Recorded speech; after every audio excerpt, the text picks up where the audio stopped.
আসসালামু আলাইকুম। বিসমিল্লাহির রহমানির রহিম।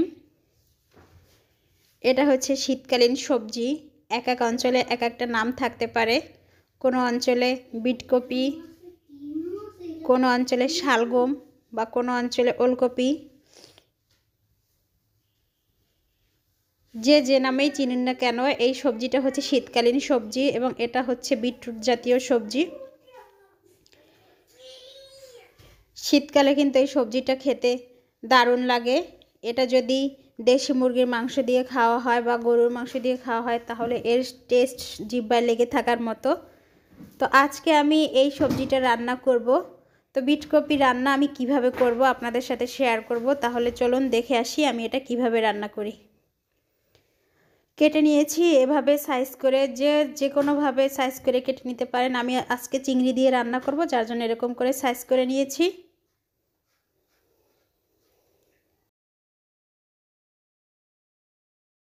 তেল দিয়েছি, এবার পেঁয়াজ কুচি দিচ্ছি,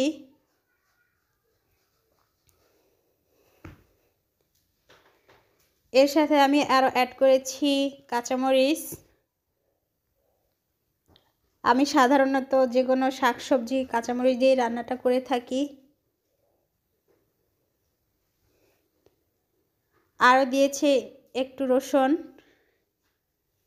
হাফ চা চামচ পরিমাণ হবে। এবার একটু ভুনে নিচ্ছি, লাইট গোল্ডেন কালার হওয়া পর্যন্ত একটু ভুনে নিব। এবার সবজিটা অ্যাড করছি। সবজি অ্যাড করে এখন আমি এটা কষিয়ে নিব। এর ভিতরে আমি অ্যাড করব হলুদের গুঁড়ো।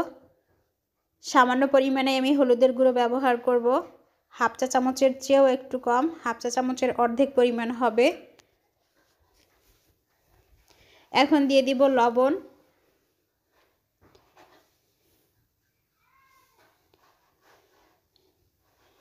মিশিয়ে নিচ্ছি, মিশিয়ে নিয়ে ঢাকনা দিয়ে ঢেকে আমি আসলে এটা কষিয়ে নিব।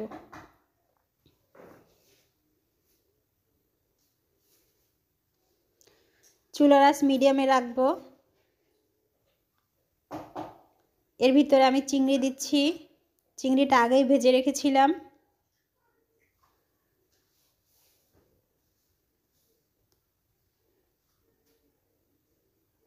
ঢাকনা দিয়ে ঢেকে কষিয়ে নিচ্ছি। কষানো কমপ্লিট প্রায় হয়ে আসছে। দেখা যাচ্ছে তেলটা কিন্তু ছেড়ে দিয়েছে।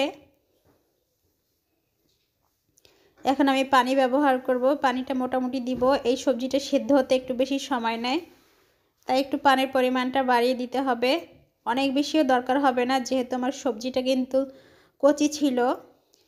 এবার ঢাকনা দিয়ে হাই হিটে 3 থেকে 4 মিনিট রাখবো, তারপরে রান্নাটা করে নেব। রান্নাটা প্রায় কমপ্লিট হয়ে আসছে। দেখা যাচ্ছে চুলার আঁচ একদম কমিয়ে দিয়েছি। এ পর্যায়ে আমি জিরার গুঁড়ো দিয়েছি হাফ চা চামচের একটু কম। যদি ধনেপাতা থাকে তাহলে এই শীতের মৌসুমে ধনেপাতা দিয়ে এই সবজিটা খাবেন, তাহলে আরও বেশি টেস্ট পাবেন।